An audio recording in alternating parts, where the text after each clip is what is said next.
In this video, Dr. Walsh is going to show us how to foam roll the quadriceps, or the front of the thighs. She's going to start with the roller in a nice open area and get down on her hands and knees to get onto the roller facing the floor. She's going to come down almost into a plank position with her weight on her elbows and on her thighs. She's going to keep a nice tight core and a neutral spine, and she's going to roll from the middle of the thigh all the way up to the top in almost an army crawl type of motion.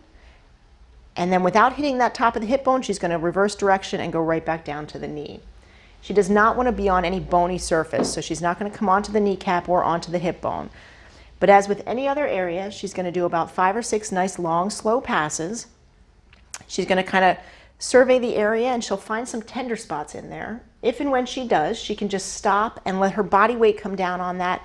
Maybe give it a couple little tiny rolls just to dig into those areas a little bit.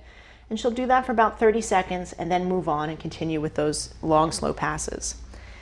Now, once she feels comfortable here, she can get a better impact on the individual quads if she works them individually. So what she's going to do is cross one leg over the other, her right leg's coming over the left, and now all of her weight is on that left quadricep.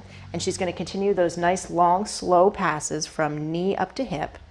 And as she does that, she can rotate her body more to the outside to get the outside of that quadricep, and then more to the inside to get the inside of the quadricep. Depending upon whatever she feels most is where she needs the more attention.